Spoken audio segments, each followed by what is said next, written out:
All right, everyone, let's do a quick sound check. Let me know if you can hear me. Testing 1, 2, 3.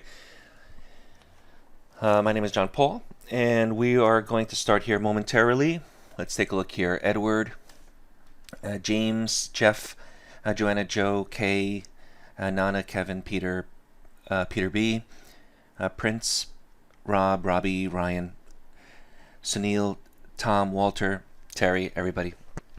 Okay, so you have a nice full room here today. So what we're going to do today is look at the markets. I'm going to show you the signals. For the new traders, just follow along.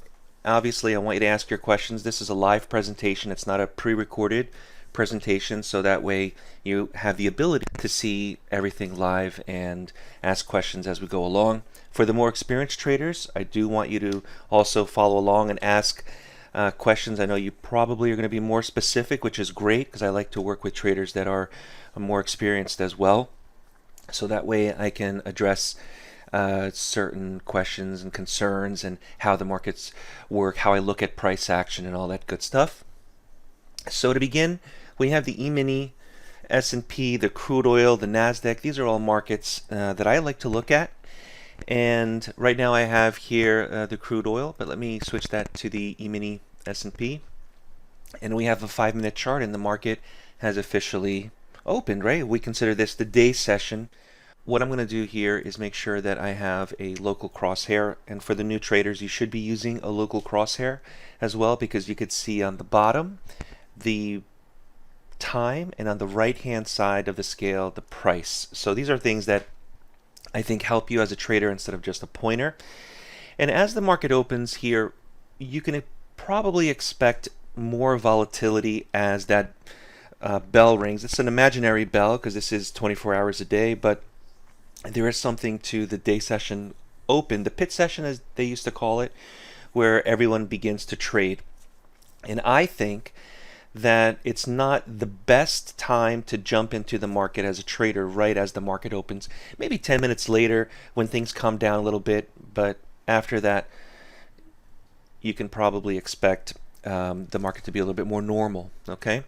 Now in looking at scalping, good morning Tim, when looking at scalping and looking at the Atlas line and looking at all these methods that I teach, the one thing that I do focus on is price action. I really try to stay away from conventional indicators. But there is one indicator that everyone should have on their chart, whether you're using NinjaTrader or not. It's a freely available indicator, which is the down here, the ATR, the average true range. I have plenty of videos on the ATR, how I use it, why I use it, and typically the value that you see right here, right over here, is indicating what can be expected in movement. So this is important for the stops, for the targets, how we evaluate overbought, oversold.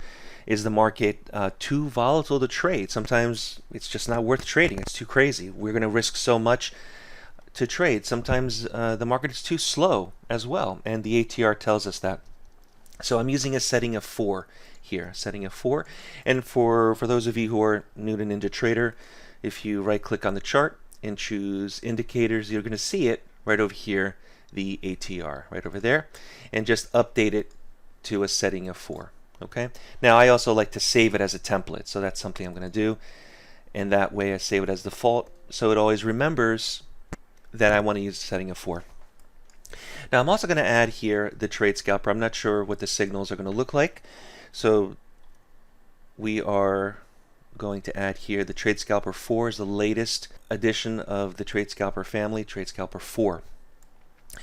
Okay, so here we have, as the market opens on a 1 minute chart. 1 minute chart is my preference for scalping, although I think that when it comes to slower markets, or even traders have told me that they like to use the 5-minute chart, I think that's also a good way to look at the market if it's worth it.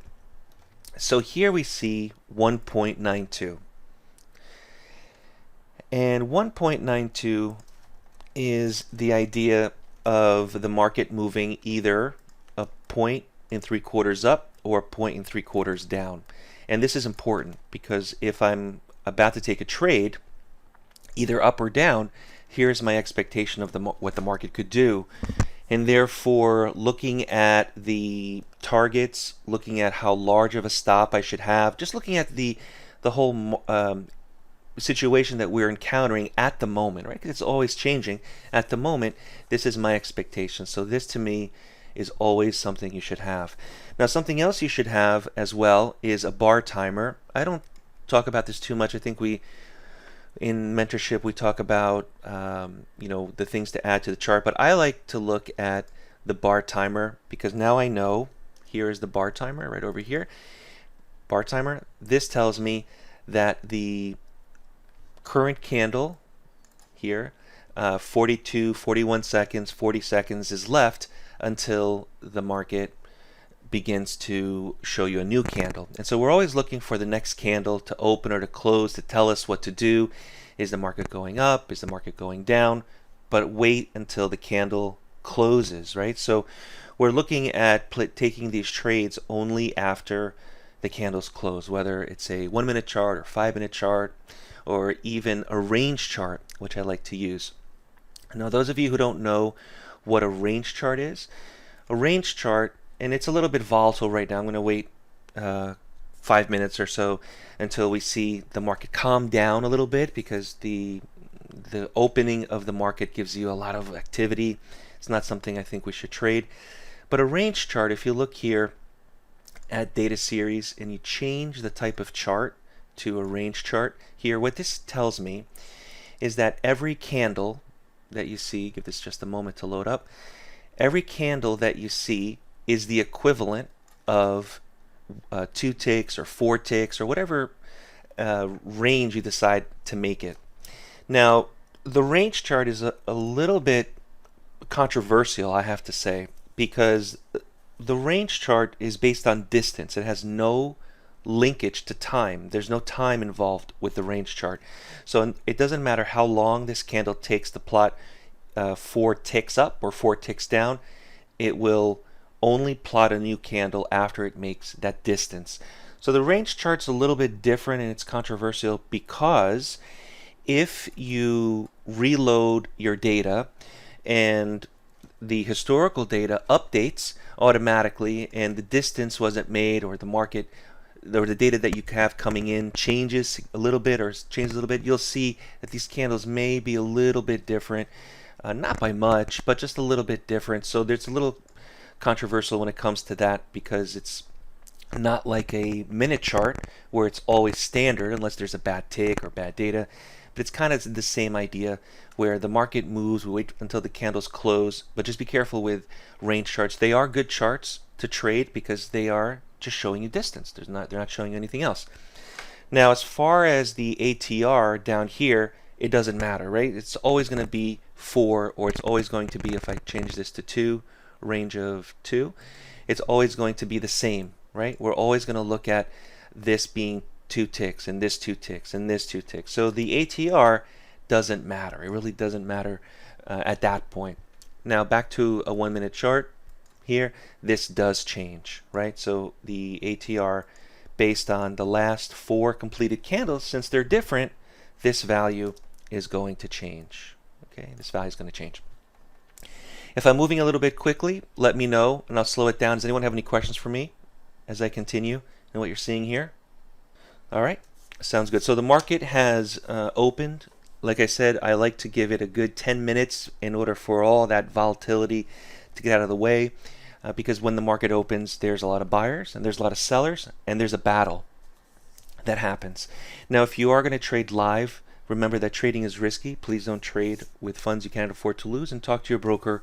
Make sure you understand that there are risks involved with trading, any type of trading, stocks, futures, Forex, options. Now, in looking at what I consider price action, really what I want to do is I want to look at what the candles are doing at any point in time, okay? And when you see this candle or this candle or this candle, you have to ask yourself, what is it exactly that the market is showing me? So remember that the market is coming from a location, from a distance, or from someplace, from a price, from something, and it's moving either down or it's moving either up. Okay?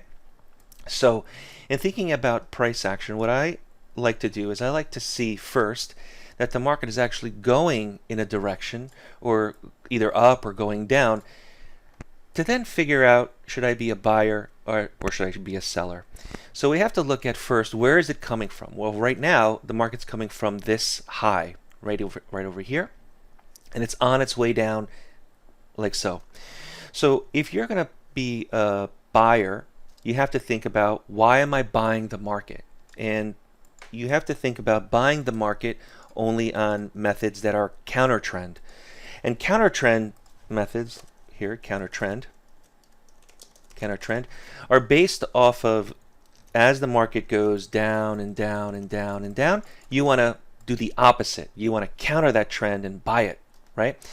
So looking at what is, it's out of the way, looking at what type of methods exist that are counter trend or going against the trend, you have to ask yourself, why am I doing what I'm doing?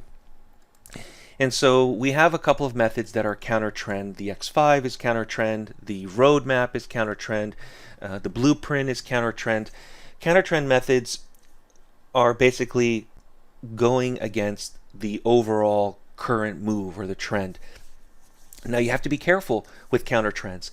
And one of the ways, I'm going to teach you something here about stops. One of the ways that you could protect yourself with not getting really hurt with a big stop loss under a counter trend type of trade, like the X5 or the roadmap, anything like that, is looking at a type of pivot. And if the market is going down and you're thinking, well, I'm going to buy it, and I'm only going to buy it when it starts to reverse and go in a counter trend direction, use this low as a pivot in order that if it fails, if the actual trade that you're working on is not going to go in your favor the opposite way and it goes down instead, use this as a pivot. And the same thing, let's say that you are thinking about selling it and the market's going up and up and up and up and it starts to turn around and go down. If you're new to day trading and want to learn more on the benefits of trading the markets, visit DayTradeToWin.com, join the next mentorship class starting later this month, and subscribe to the Day Trade to Win YouTube channel. We focus on price action and work exclusively with new and beginner traders who want to learn more on how to prosper from trading.